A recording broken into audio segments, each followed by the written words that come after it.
आज़ादी के 60-70 साल हो गए।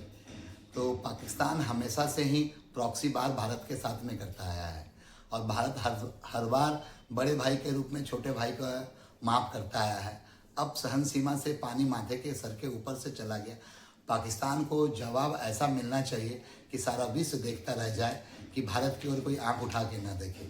मेरा अगर अपना बस चलता, मुझे में अगर पावर होती तो मैं पाकिस्तान के कम से कम 4 टुकड़े करता। 40 टुकड़े भी कर दिए जाए तो भी मेरे हिसाब से कम है, क्योंकि ये पाकिस्तान वाले एकदम ये अपने कर्म से जितनी बार भी बोल ले, ये केवल बात से मानने वाले नहीं हैं।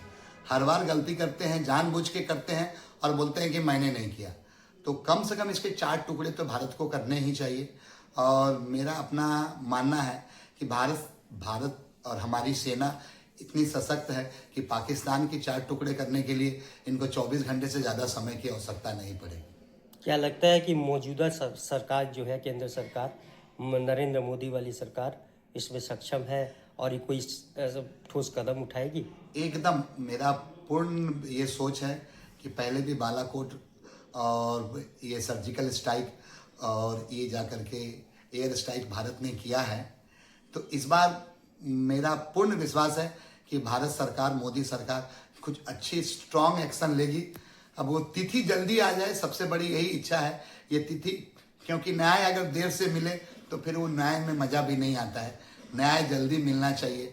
तो ये जो मेरे भाई, जो भी भाई घूमने गए थे कश्मीर, पहलगाम, उनके ऊपर में इन आतंकियों ने धर्म पूछ करके मारा है। ये जघन्य पाप किया है। इनको अतितम शीघ्र इनको सजा मिलनी चाहिए। इसमें कोई विलम्ब नहीं होनी चाहिए। बहुत ज़्यादा विलम्ब करने से फिर ये मेरा अपना जो है वो शांति नहीं महसूस होगा, या किसी को भी, मुझे लगता है किसी भी भारतवासी कोई भी सुखी नहीं होगा। साइन कर दे। क्या लग रहा है कि ये पाकिस्तान की गहरी साजिश थी कि जो धर्म पूछ के मारा गया, ताकि देश भर में जो हिंदू, मुस्लिम, सिख, ईसाई एक मिसाल पेश की जाती है हमारे देश में, आपस में धर्म पूछ के इस तरह से मारेंगे तो धर्म के नाम पे लोग आपस में लड़ मरेंगे। एकदम पाकिस्तान की यही साजिश है कि भारत में हिंदू मुस्लिम हो, क्योंकि मुसलमानों की संख्या पाकिस्तान से ज़्यादा भारत में है। वो चाहते हैं कि भारतीय मुसलमान जाकर के और हिंदू में झगड़ा हो। यही रीज़न है कि हिंदुओं को धर्म पूछ करके मारा गया है। तो हिंदू मुस्लिम झगड़ा कराने के लिए ही ये किया गया है पाकिस्तानी के द्वारा। पाकिस्तान शुरुआत से ही ऐसा ही उनकी सोच रहा है। उनकी पाकिस्तान बनने का भी तो मेन उद्देश्य ये धर्म ही था ना, धर्म के आधार पर ही बना था। और वो आज भी चाहता है कि हिंदू मुस्लिम का झगड़ा पाकिस्तान में हो। उनके पास तो खाने के लिए पैसे नहीं है, वो यहाँ वहाँ भीख मांगते रहते कटोरा लेकर के। फिर भी जाकर के ये प्रॉक्सी बार में इतने पैसा खर्चा करते, इतना रुपया अगर वो अपने देश के उन्नति में करते तो भारत को या अपने पड़ोसी देश को डेवलपमेंट देखकर हम सभी खुशी होते हैं। बट ऐसी कोई खुशी महसूस नहीं होती है। इनके ऊपर में जघन्य कंट्री है ये, दुनिया में सबसे बदनाम देश है पाकिस्तान। इसके ऊपर में कड़ी से कड़ी कार्रवाई करनी चाहिए। भारत तो करे, मेरा अपना ये भी माने है, यूएन यहाँ पर क्यों चुप बैठा है? यूएन दूसरे मामले में बहुत दखल देती है। यहाँ 27 को पहलगाम तीर्थयात्री जो कि कश्मीर घूमने गए थे, उनके ऊपर में ऐसी हत्या किया है। तो यूएन को भी एक्शन लेना चाहिए। पाकिस्तान जैसे कंट्री को ग्रे लिस्ट में नहीं, ब्लैक लिस्ट में करना चाहिए, ब्लैक लिस्ट में डालना चाहिए। जम्मू कश्मीर एक टूरिज्म इंडस्ट्री है, तो क्या लगता है कि आप एक फाइनेंशियल एक्सपर्ट होने के नाते आपको ऐसा लगता है कि पाकिस्तान चाहता था कि अगर यहाँ पे आतंक का साया रहेगा तो टूरिस्ट आएंगे नहीं और कहीं ना कहीं जम्मू की जो कश्मीर की अर्थव्यवस्था है उसको प्रभावित कर दिया जाए? पाकिस्तान की शुरुआत से यही मैंने इच्छा है, यही सोच है कि कश्मीर फाइनेंशियली स्ट्रांग ना बने। बट मोदी सरकार ने काफ़ी काम किया वहाँ पर। जितने टूरिस्ट इस दो ढाई साल में जितने टूरिस्ट कश्मीर गए हैं घूमने के लिए, कश्मीर, पहलगाम, ये एरिया, सबसे ज़्यादा कश्मीरी खुश हैं। ये जो अभी टेररिज्म अटैक हुआ, पहलगाम के आदमी दुखी हैं। तो पाकिस्तान यही नहीं चाहता। पाकिस्तान चाहता है कि कोई वहाँ टूरिस्ट नहीं जाए, वहाँ के मुस्लिम भूखे रहें, भूखे मरे, पैसे के लिए तड़पते रहें।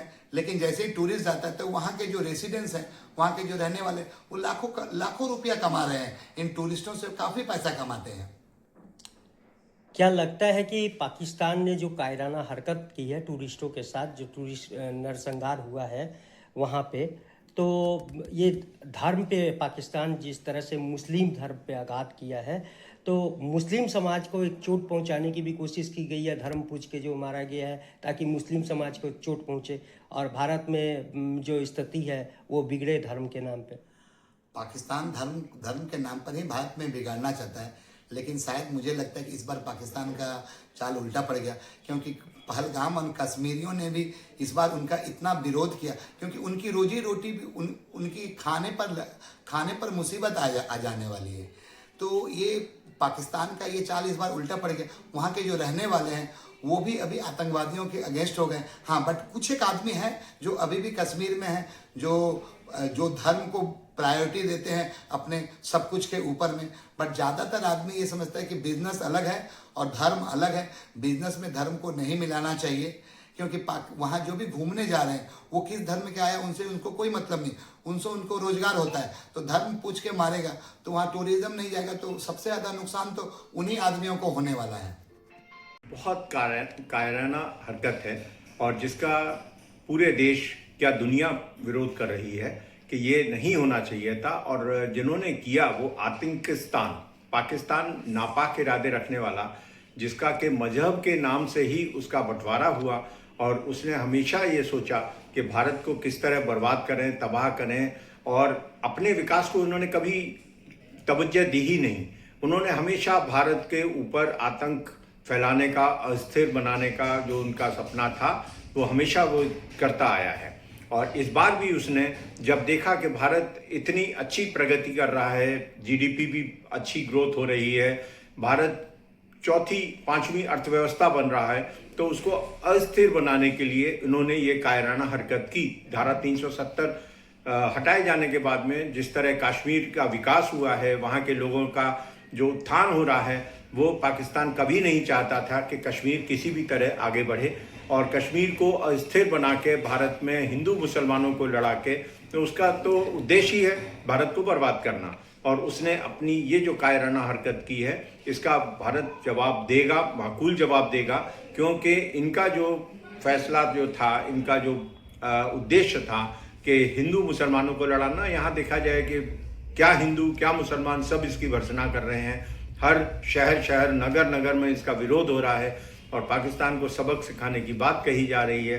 तो हमारी सेनाएं भी सक्षम हैं। भारत जिस हिसाब से आगे बढ़ा है और बढ़ चुका है, पाकिस्तान को उसकी औकात दिखाते, क्योंकि उसके हाथ में तो ऐसे ही कटोरा खाली है, ना उनके पास में अपना कोई विकास का रास्ता है, ना कोई उनको लोन दे रहा है। इसकी स्थिति अपनी खराब है। सिर्फ अपनी सेना का और लोगों का ध्यान भटकाने के लिए उसने जो काम किया है, कायराना हरकत की है, इसका जवाब इसको मिलेगा और भारत बहुत सक्षम है उसको जवाब देने का।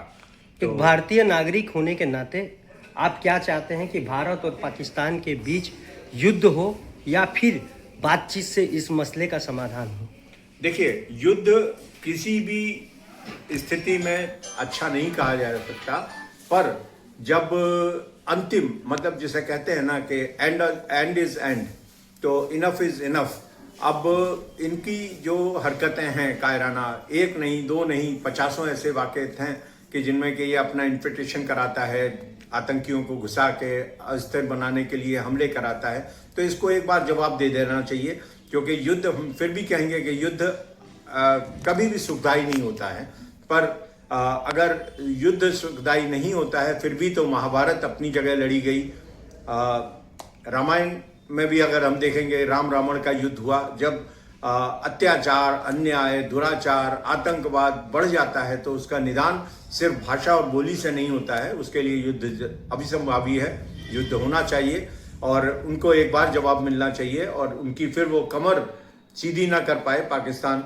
ये अब सरकार जो अपना निर्णय लेगी, सेना जो उचित समझेगी करेगी, बट बुराई को बुराई से ही खत्म किया जा सकता है और वो किसी भी अच्छी भाषा को नहीं समझेंगे। अहिंसा परम धर्म है, पर धर्म हिंसा तदैव च।